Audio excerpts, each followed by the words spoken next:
McFadden's 50th wedding anniversary party. Before we begin, I'd like to take a second and introduce the head table. I have a scorecard here because everybody that watches the game has to keep a scorecard. Starting from the left side, we have Dan's sister Mary and her husband Martin.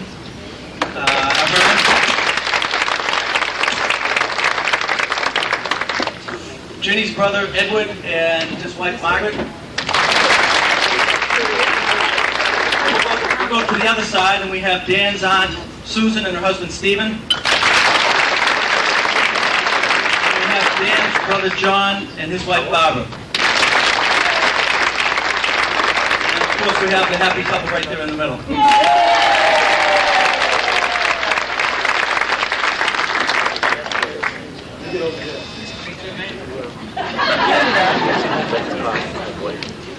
First of all, I'd like to thank everyone for being here this afternoon. I know a lot of you have traveled a lot of miles to come and join us, and we really do appreciate it. Thanks from myself and from all the girls and the brother-in-laws. We're here to celebrate Ginny and Dan McFadden's 50 years of marriage. And since my face will be in front of you a little... That's from Dan. Dan said to read that?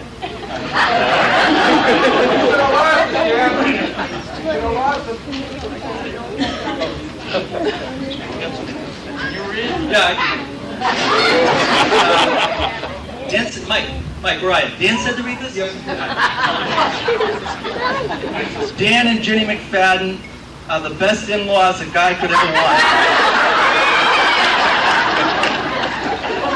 Dan is the most handsome and talented person I know. And Ginny is as elegant and charming a lady as there is. Yeah, I can't read that. You can't read it, there's no pictures.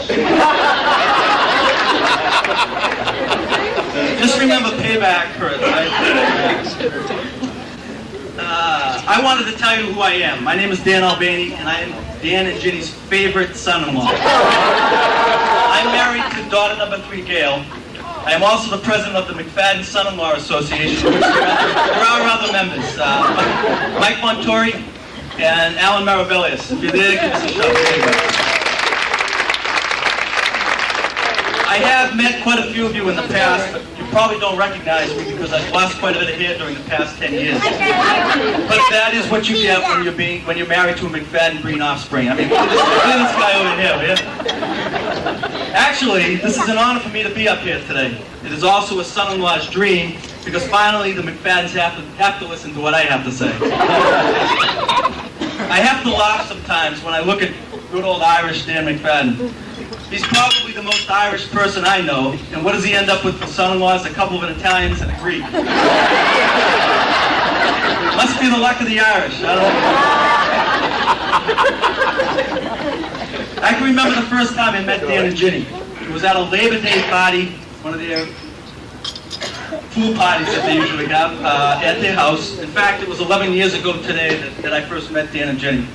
I was impressed enough with them, but what really impressed me was the overwhelming amount of food at that party. It was then that I knew this family was for me. People asked me when I thought I was really part of the family. They said, Dan, when did you really think that you were part of the McFadden clan? What event led you to that? And I really do believe that it's when Dan didn't bother to put his teeth in when I walked in the door.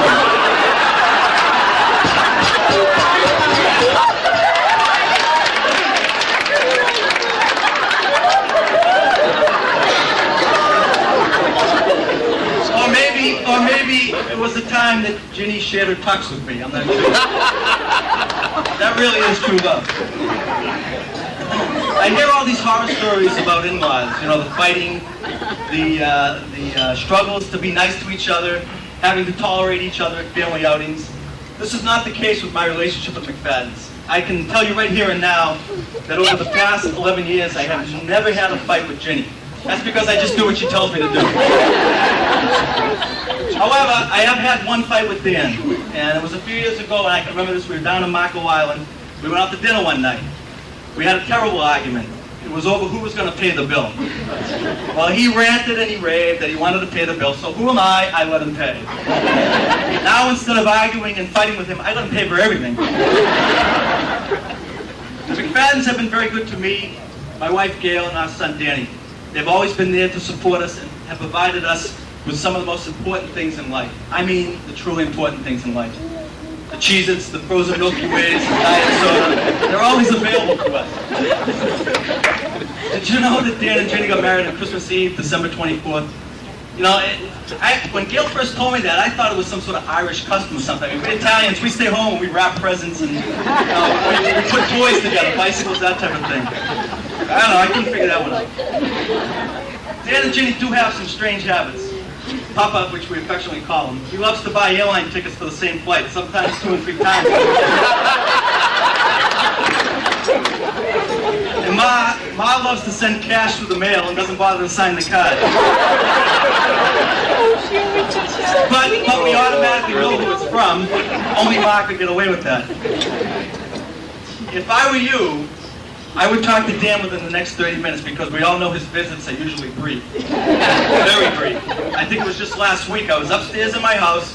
Gail yelled up, "Hey Dan, my parents are here, come on down." Before I got my shirt on, they had left. The only reason I knew that they were there because I could see Ginny's lipstick ring on the coffee cup. Who knows, we may even see Dan in his pajamas before the night is over. Enough of the fun. This has all been fun. Seriously, I love these people. They've been very supportive of all of their children, their children's children, and of course their in-laws. They have been very supportive to their relatives and their neighbors and their friends. They have opened their house to me and have treated me as a member of their family. What more could their favorite son-in-law want?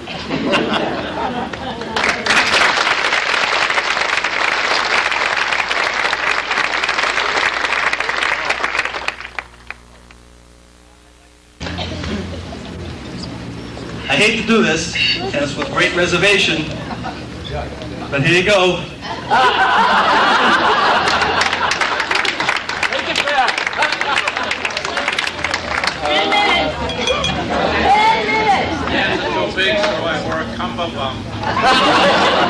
Hold up the pants and keep the belly. Use the microphone. Use the microphone, Dad. Unaccustomed as I am to public speaking, I do have a few notes. The trouble is, when I made the notes, I can't read them. I'll try to go along. The kids really fooled us because we were actually married on December 24th. And they were making plans for that. First, they decided they go down by Delta Airlines, take the 8 of them, the 8 grandchildren. By the time they figured that the cost, they said, well, we don't want to own Delta Airlines. Then they started to fool around about Thanksgiving, when we usually come home to bear the burden of the north winds. And they found they couldn't get a reservation. In the meantime, I suddenly came up with a gallbladder attack in May and was operated on. And they decided they better do the damn thing quickly.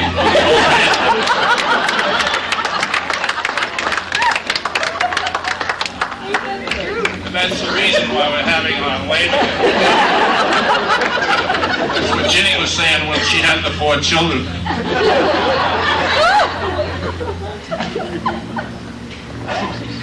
Eddie Green was asking me the other day, what was TMB? He said, I went to the doctor, and the doctor said I had TMB. I said, Eddie, what the hell is TMB? I've heard of everything else. He said, too many birthdays.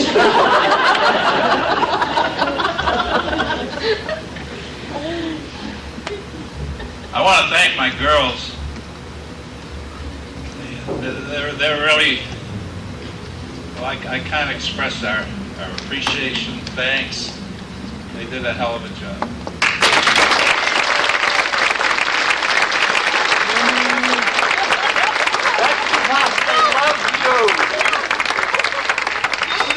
I would like all of them, the 4 of them, to stand up collectively. Oh.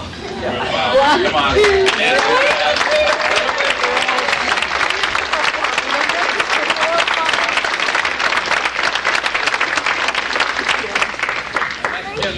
ground boy, you're going to hear from him about 22 years. They had forgotten to tell what Nancy and Gail had done on the party. Between the four of them, they really worked hard, and I think today shows it. I'm supposed to introduce some people here, and I'm kind of floundering because I can't read these notes.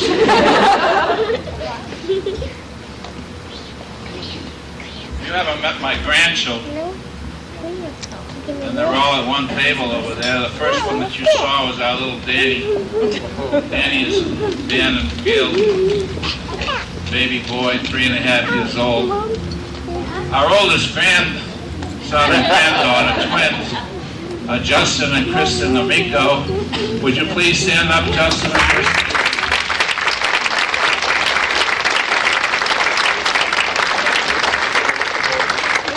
Kathy is their mother, because she takes after the old man. It flows out of her as much as it does me. And don't believe a thing she said.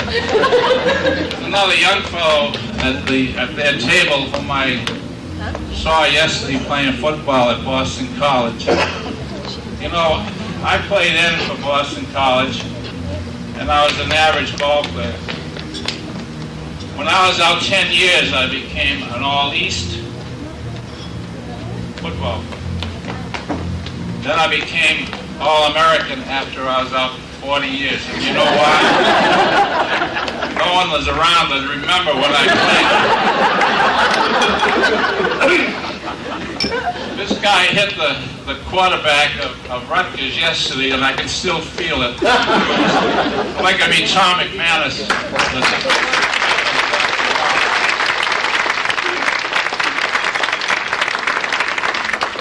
Meet him in the dark. We also have two twins with Nancy, Jason and Michael Maravellius. By the way, they are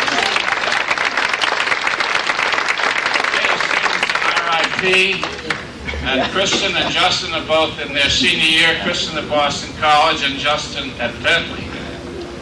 When I went to Boston College, the tuition was $200 a year. My mother cashed an insurance policy so that I could pay the first $50 for the first quarter. If I made the first team by the end of the first quarter, I was in for 4 years, which I did. Then I went back to Father Sullivan and I said, well, if I've made the first team, can I have my $50 back? Nice.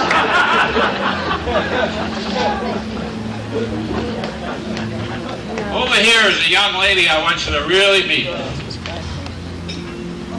When I first went to Ireland, and for 5 trips thereafter, my Aunt Susan led the way. I used to go to bed at 7 o'clock so tired, and she was there. God love her.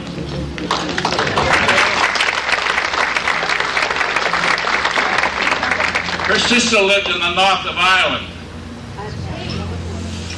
Her sister Katie, and we used to walk from Kilting Clore across the blown-out bridge and up the street to her home. And many a day we sat with Patty and Katie and looked out and saw the beautiful Irish seas. One day he poured me a shot of whiskey in a glass that was about 3/4 full. And I took another glass and I poured a little bit in there, and then I poured it full of water. He said, oh my God, look at him rolling the whiskey. Over here we have some tables for our friends from Florida.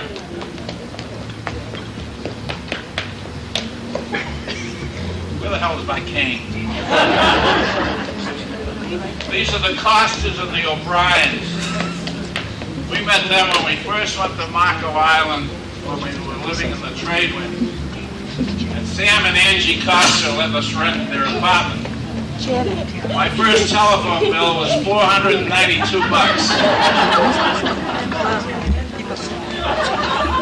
She came down to the pool one day. She said, Mr. McFadden, what the hell are you, a bookie?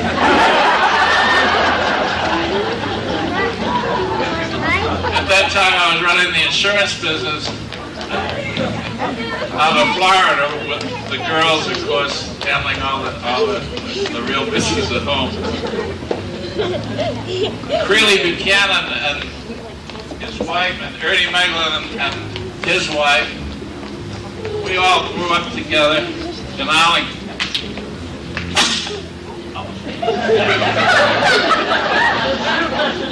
Well, I'm telling you, you never trust them. You very rarely find three guys who played football in high school together. God, end, and end. We were called the Gold Dust Twins. We never caught a pass. Here's another group from Marco. Teresa Safaro came from New Jersey to see us. When you go into Teresa's home in Marco, you have about 10 courses, one bigger than the next. Irene Murray from Kittery, Maine. She's visiting, Teresa's visiting her for the weekend. Next gal, Carol Segura from Newton. She's been at Marco how many years, Carol? Her boss was Arthur Fiedler. Her husband was a famous cellist. Next we have a couple from a little town up in Maine. What the hell's the name of that place? Scarborough, Maine. They live in the most beautiful spot in Maine that you've ever walked. They've been very, very friendly with us for years. And next we have from Westerly, Rhode Island, John Beaumont and his daughter, Sandra, and Dick. They came all the way from Westerly, Rhode Island. And John, we know somebody's upstairs watching us. The next table, another group from Marco Island. You met this guy from Canada. He came from, what was it, Zania? North of Detroit. He and Dolly came in yesterday. Florence and Ken Plaza are our neighbors. They came from Long Island, New York. Then we have Harry and Rita Seidel. Dr. Seidel and Harry, Rita live up in Scarborough also. Paul, Sir, and Terry, his wife, they come from Newport, Rhode Island, and they also live in beautiful Marco in the wintertime. They do a little job for us every Wednesday. Next to are Chet and Beverly Strickland. They're the manager of our condo. They're visiting for on their vacation in Cape Cod. And he claims that we're surviving very, very well. Now, where are you coming from? You telling me to shut up? Oh, no! I don't know what else to do with you. These people, I can't go through the whole. That's right.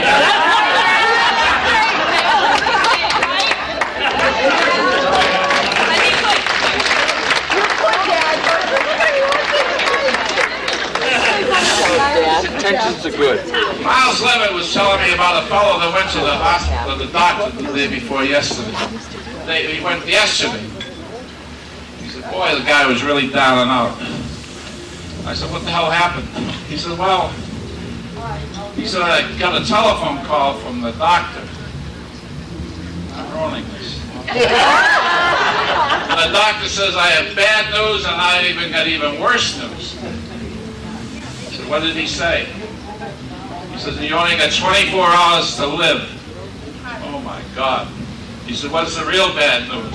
I said, I should have told you it yesterday.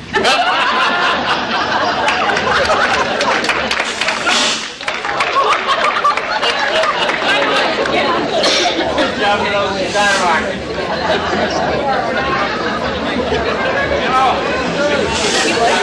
I think about three of my grandchildren.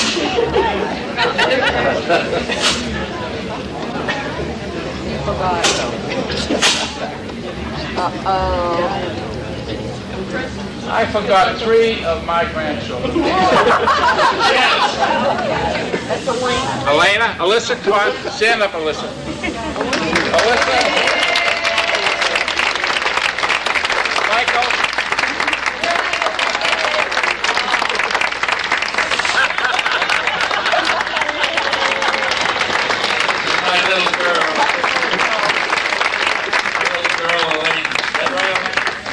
We were practicing how to dance this morning. What else have I got to say? Mention your favorite son-in-law. How about your son-in-laws? I got 2 Italians and they're great for son-in-laws. I was an A student all the way through school. The only course I flunked was in college. It was Greek. Father McCauley said, Dan, you even flunked the second year makeup class, my makeup exam. I said, what the hell am I going to do? He said, well, you're going to repeat the year. I said, I can't repeat a year. I got all A's. He said, I'll tell you what I'll do. Will you promise and guarantee that you'll never take Greek again? I said, I do. You pass.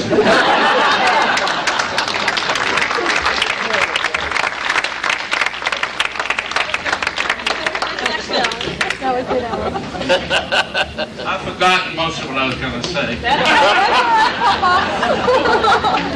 As a matter of fact, I said a lot that I wasn't going to say. But in conclusion, I do want to thank the girls. I want to thank all of you people for coming. It's been a tremendous thrill to see so many of you to come to our party. And I really want to say something about my little girl. It's funny, you know, the older you get, it seems the more you're in love.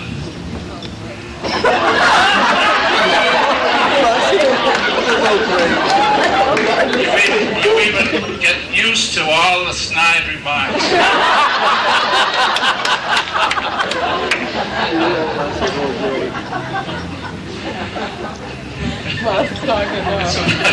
It's like the couple in church, you know, when they say peace and everybody kisses. So they kiss in public. When the hell did they ever kiss in private? I don't know. But in conclusion, we're going to have a few desserts on the table over there. We're going to be around until 7 o'clock. You want to come back to the house? Eight, Papa. Eight, Papa. Huh? 8 o'clock. I know it's past your bedtime, but it's 8. I told you that 7 o'clock was a limit. And by the way,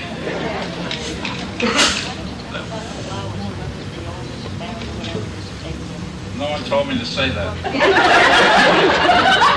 Why don't they write it down in writing? They did. I want to tell a story about Dan Toomey before I forget it. Dan Toomey was hired in the town of Danvers by myself as the town clerk, treasurer, and tax collector. He didn't know a damn thing about the job when he started, and neither did I. But I made a bluff. I said, Toomey, there's one thing I want understood. Thursday at 11 o'clock, I want my paycheck. Everything else, forget. He said the only 2 things that had changed in the town clerk's office when he arrived, we changed from the English pound to the American dollar, and we used the fountain pen instead of the quill. He's still working for the town. He's the best employee we've ever had.